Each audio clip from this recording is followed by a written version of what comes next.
América Latina, un continente marcado por la lucha y la libertad. A comienzos del siglo XIX, héroes como Hidalgo, Morelos y Bolívar se levantaron contra los imperios, forjando la independencia de nuestras naciones. 100 años después, la lucha renació en México con Emiliano Zapata y Pancho Villa, guerreros que peleaban por la tierra, la justicia y los derechos de los más olvidados. Dos grandes capítulos, un mismo espíritu. El de un continente que no dejó de luchar por su libertad. América Latina. La lucha por la libertad. La independencia de América Latina fue un proceso tan complejo y dramático que no puede resumirse en un solo país o en un solo líder. Fue una serie de luchas simultáneas, inspiradas por la Ilustración Europea, la Revolución Francesa y la independencia de Estados Unidos, pero adaptadas a la realidad social, política y económica de cada región. Desde México hasta el extremo sur de Sudamérica, millones de personas, entre criollos, mestizos, indígenas y afrodescendientes, participaron en una epopeya que cambió el rumbo de la historia. Cada movimiento tenía sus propias características, pero todos compartían un objetivo común: romper con siglos de dominación colonial y construir naciones libres.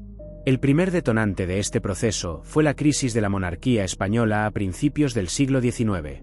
En 1808, Napoleón Bonaparte invadió España, depuso al rey Fernando VII y colocó a su hermano José Bonaparte en el trono. Esta situación generó una crisis de legitimidad en las colonias americanas. Si el rey legítimo estaba cautivo, ¿quién podría gobernar en su nombre? Los criollos, que durante décadas habían sido relegados frente a los peninsulares, vieron una oportunidad de asumir el poder y de cuestionar el orden colonial. La independencia comenzó a gestarse primero en las ideas, en los cabildos y tertulias ilustradas, y luego se convirtió en acción armada. En México, el Grito de Dolores del 16 de septiembre de 1810, proclamado por Miguel Hidalgo y Costilla, marcó el inicio del movimiento insurgente. Hidalgo no solo era un sacerdote reformista, sino también un hombre consciente de la situación de pobreza y explotación que sufrían campesinos e indígenas. Su llamado fue inmediato: reunir a todos los oprimidos y exigir la libertad y justicia frente a los abusos del régimen colonial. A su lado estuvieron Ignacio Allende y Juan Aldama, quienes aportaron organización militar a un ejército compuesto mayoritariamente por hombres sin experiencia en combate formal. El ejército insurgente avanzó hacia ciudades importantes, tomando Guanajuato y Valladolid, entre otras, generando pánico en las autoridades virreinales. Sin embargo, la falta de disciplina y la brutal represión realista provocaron que Hidalgo fuera capturado y ejecutado en 1811, dejando un vacío de liderazgo que rápidamente fue ocupado por José María Morelos. Morelos demostró una capacidad estratégica superior, estructuró ejércitos más organizados, estableció tácticas de guerrilla combinadas con enfrentamientos convencionales y promulgó la Constitución de Apatzingán, un documento que declaraba la independencia de México y buscaba garantizar derechos sociales como la igualdad ante la ley, la abolición de la esclavitud y la reforma agraria parcial. Las campañas de Morelos se extendieron por el sur, tomando ciudades clave como Oaxaca y Acapulco, hasta que fue capturado en 1815 y ejecutado. La independencia definitiva se lograría con la unión de insurgentes y realistas descontentos, liderada por Agustín de Iturbide y Vicente Guerrero en 1821, culminando en el Plan de Iguala, que proclamaba la independencia, la religión católica como oficial y la unión de todas las fuerzas mexicanas. Mientras tanto, en el norte de Sudamérica, la lucha era igualmente intensa. En Venezuela, la Junta de Caracas proclamó la independencia en 1810, pero la resistencia realista fue feroz. Simón Bolívar, joven militar venezolano educado en Europa, asumió el liderazgo del movimiento revolucionario con una visión continental. Su campaña fue un ejemplo de audacia y estrategia. En 1813 emprendió la campaña Admirable, atravesando los Andes y recuperando ciudades clave en territorio venezolano. Bolívar combinaba movimientos rápidos con golpes sorpresivos, inspirando lealtad entre tropas diversas: criollos, mestizos y soldados liberales de varias regiones. En Colombia y Ecuador, Bolívar también enfrentó desafíos enormes. La geografía, con montañas, selvas y ríos caudalosos, dificulta la movilidad y el suministro de sus tropas. Sin embargo, la coordinación con líderes locales permitió derrotar a los realistas en batallas cruciales como Boyacá en 1819, donde la estrategia de cruzar el río y flanquear al enemigo demostró su genio militar. Esta victoria abrió el camino para la liberación de Bogotá y consolidó la independencia de la Gran Colombia, una federación que unía los actuales países de Colombia, Venezuela, Ecuador y Panamá bajo un mismo proyecto político. En el sur, José de San Martín se convirtió en el libertador del Cono Sur. Tras su experiencia en las guerras napoleónicas, San Martín diseñó un plan audaz para liberar Chile y Perú. Con un ejército preparado en Mendoza, cruzó los Andes en 1817, enfrentando temperaturas extremas y dificultades logísticas inimaginables. La batalla de Chacabuco fue un triunfo decisivo que aseguró la independencia chilena y permitió que los patriotas avanzan hacia Lima, la capital del poder español en Sudamérica.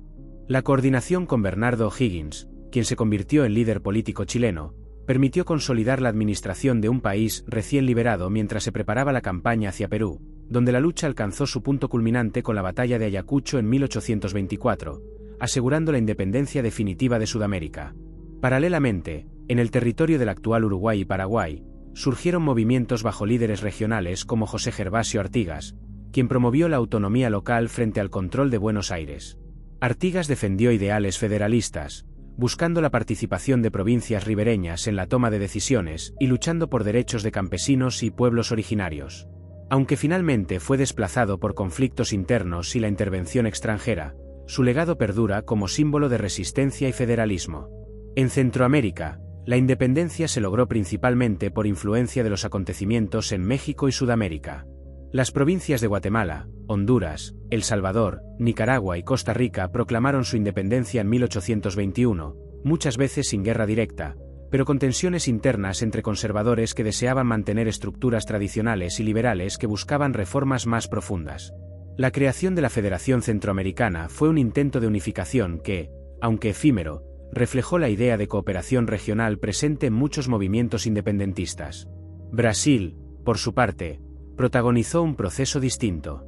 En 1822, Dom Pedro I, hijo del rey portugués, proclamó la independencia de Brasil frente a la presión de las élites locales y la influencia de movimientos revolucionarios sudamericanos. Su estrategia permitió la independencia sin guerra prolongada, conservando la monarquía, pero asegurando la autonomía del territorio frente a Portugal. Durante todos estos años, la independencia no fue solo un fenómeno militar. El trabajo diplomático fue crucial. Bolívar viajó a Jamaica y Haití en busca de apoyo internacional, obteniendo recursos y aliados para continuar la lucha. San Martín coordinó con Chile y Argentina para asegurar suministros y tropas. La resistencia de las tropas realistas, las condiciones geográficas extremas, la falta de recursos y los conflictos internos entre los mismos revolucionarios hicieron que la independencia se alcanzara tras años de sacrificio, estrategia y perseverancia. La independencia trajo consigo logros fundamentales: la abolición del dominio colonial, la posibilidad de constituciones propias, la eliminación de privilegios heredados y el impulso de nuevas instituciones políticas. Pero también dejó desafíos persistentes: desigualdad social, exclusión de indígenas y afrodescendientes, concentración de tierras y tensiones políticas que marcarían el siglo XIX. Cada país desarrolló su identidad propia, pero todos comparten un origen común: la lucha por la libertad frente a siglos de opresión. Hoy, la independencia de América Latina se recuerda como un proceso épico, lleno de héroes y heroínas que sacrificaron todo por un ideal. Hidalgo, Morelos, Iturbide, Bolívar, San Martín, Artigas, O'Higgins y muchos otros son símbolos de un continente que se levantó contra un imperio poderoso. Sus estrategias, sus discursos, sus planes y sus batallas siguen inspirando y enseñando que la libertad, la justicia y la dignidad son causas que trascienden generaciones. La historia de la independencia de América Latina es, en definitiva, la historia de un continente que se reinventó a sí mismo, que aprendió a luchar por sus derechos, a organizarse políticamente y a soñar con un futuro autónomo. Fue un proceso violento, contradictorio y lleno de obstáculos, pero su legado sigue presente en cada constitución, en cada símbolo nacional y en la memoria colectiva de millones de personas que heredaron el sueño de libertad y soberanía de aquellos valientes que se levantaron hace más de 200 años. Revolución Mexicana. Tierra, justicia y libertad. La Revolución Mexicana no fue solo un conflicto armado. Fue un proceso social, político y cultural que transformó a México desde sus raíces y lo colocó en la mirada del mundo como la primera gran revolución del siglo XX. Para entenderla, hay que remontarse a los últimos años del siglo XIX, cuando Porfirio Díaz gobernaba con mano de hierro bajo lo que hoy conocemos como el Porfiriato. Díaz había llegado al poder en 1876 con el Plan de Tuxtepec, tras derrocar a Sebastián Lerdo de Tejada. Su lema inicial fue sufragio efectivo, no reelección. Pero pronto lo traicionó. Se mantuvo en el poder durante más de 3 décadas gracias a fraudes electorales, represión contra opositores y un ejército fiel que aseguraba su permanencia. Bajo su gobierno, México vivió una modernización impresionante. Se construyeron más de 20.000 kilómetros de vías férreas, se tendieron líneas telegráficas, se abrieron bancos, llegaron fábricas textiles y mineras, y las ciudades principales, como Ciudad de México, Guadalajara y Monterrey, comenzaron a parecerse a las grandes urbes europeas. Sin embargo, este progreso tenía un precio altísimo. La riqueza se concentraba en manos de unas cuantas familias y en inversionistas extranjeros, principalmente estadounidenses, ingleses y franceses. Mientras tanto, los campesinos perdían sus tierras por las leyes de desamortización y se veían obligados a trabajar en haciendas bajo condiciones casi de esclavitud. En el norte, los obreros de minas y fábricas sufrían largas jornadas laborales con salarios miserables. En el sur, comunidades indígenas enteras eran despojadas de sus tierras ancestrales para expandir las haciendas azucareras y algodoneras. La paz porfirista estaba sustentada en la represión. Huelgas como la de Cananea en Sonora, en 1906, y la de Río Blanco en Veracruz en 1907 fueron sofocadas con violencia. Cientos de trabajadores murieron y sus demandas de mejores condiciones laborales quedaron silenciadas. Díaz controlaba la prensa, encarcelaba a opositores y compraba lealtades. Pero debajo de la aparente estabilidad, la inconformidad crecía. En este contexto surgió la figura de Francisco I. Madero. Perteneciente a una familia adinerada del norte, educado en Europa y Estados Unidos, Madero era un hombre de ideas democráticas que creía en la participación ciudadana. En 1908, Porfirio Díaz concedió una entrevista al periodista estadounidense James Creelman, en la que afirmó que México estaba listo para la democracia y que no buscaría reelegirse. Sus palabras inspiraron a Madero, quien escribió el libro La sucesión presidencial en 1910, en el que defendía el derecho del pueblo a elegir libremente a sus gobernantes. Madero se convirtió en candidato a la presidencia en 1910. Sin embargo, Díaz no estaba dispuesto a ceder el poder. Mandó encarcelar a Madero en San Luis Potosí, lo que provocó que huyera a Estados Unidos. Desde San Antonio, Texas, redactó el famoso Plan de San Luis, en el que denunciaba la dictadura de Díaz y llamaba al pueblo a levantarse en armas el 20 de noviembre de 1910. El documento incluía la promesa de devolver tierras a quienes habían sido despojados, un punto que le ganó el apoyo de campesinos en todo el país. Ese llamado prendió la mecha de la revolución.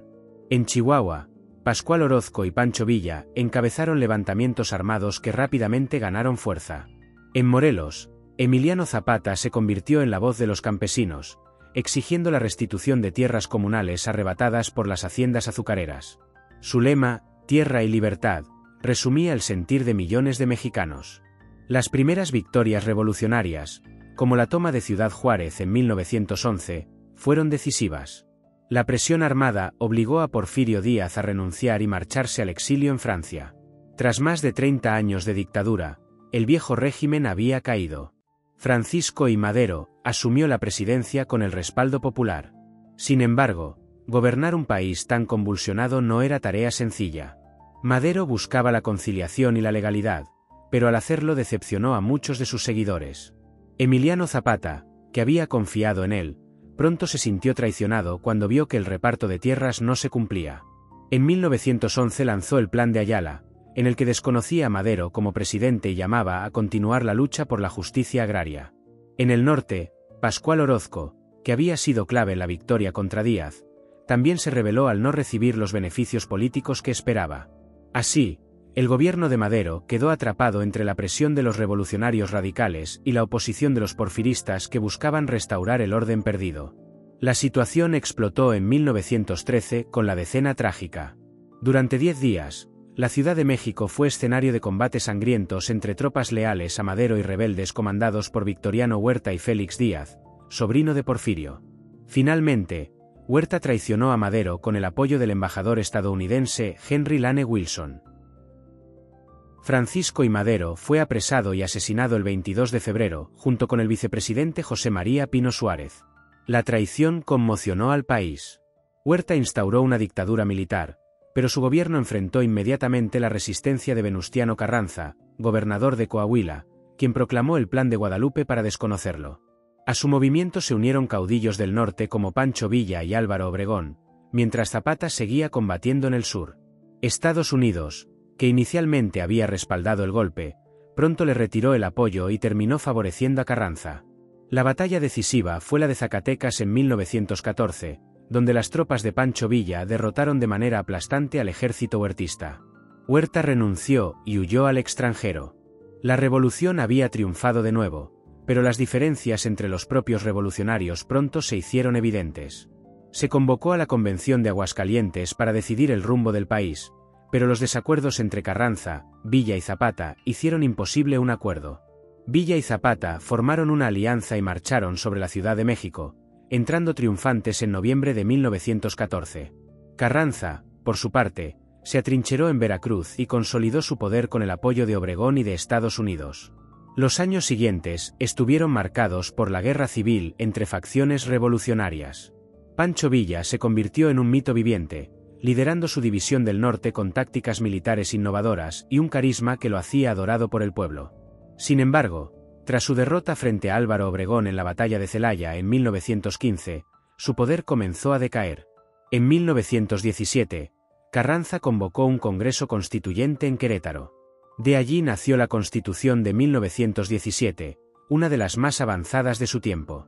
Incluyó artículos fundamentales como el 27, que permitió la expropiación de tierras para repartirlas, el 123, que establece derechos laborales como la jornada de 8 horas, el salario mínimo y el derecho a huelga, y el 3, que declaró la educación laica, gratuita y obligatoria. Era un triunfo histórico en el papel, aunque su aplicación sería lenta e incompleta. La violencia, sin embargo, continuó. Zapata fue asesinado en 1919 en una emboscada organizada por el general Jesús María Guajardo. Carranza, a su vez, cayó en 1920 cuando intentaba huir tras perder el apoyo militar. Pancho Villa, aunque se retiró a la vida privada, fue asesinado en 1923 en Parral, Chihuahua. Álvaro Obregón, presidente entre 1920 y 1924, fue asesinado en 1928 tras ser reelegido. La revolución parecía devorarse a sus propios líderes. Finalmente, fue Plutarco Elías Calles quien en 1929 fundó el Partido Nacional Revolucionario, antecedente del PRI. Con ello, la Revolución Mexicana se institucionalizó y el país entró en una nueva etapa de estabilidad política, aunque no exenta de conflictos. Más allá de la violencia y la traición, la Revolución Mexicana dejó un legado profundo. Inspiró movimientos campesinos y obreros en todo el mundo, redefinió la identidad mexicana y sembró en la memoria colectiva la idea de que el pueblo tiene el poder de levantarse contra la injusticia. Fue un conflicto largo, contradictorio y doloroso, pero también un parteaguas que cambió para siempre el rumbo de México. Hoy, más de un siglo después, la revolución sigue siendo recordada no solo por sus caudillos, sino por millones de campesinos, obreros y mujeres que lucharon desde el anonimato. Fue su sacrificio lo que hizo posible que México se transformara. La revolución no fue perfecta, muchas promesas quedaron incumplidas, pero su legado es la certeza de que la justicia y la libertad siempre serán causas por las que vale la pena luchar. Desde los primeros gritos de independencia con Hidalgo y Bolívar hasta la lucha social de Zapata y Villa, América Latina ha sido un continente de héroes que no dejaron de luchar por la libertad, la justicia y los derechos de su gente. Cada batalla, cada sacrificio, construyó el continente que conocemos hoy. Si quieres seguir descubriendo la historia que cambió el rumbo de nuestras naciones y conocer a los protagonistas que marcaron un legado, suscríbete, dale like y activa la campana, porque la historia no termina aquí, y lo mejor está por venir.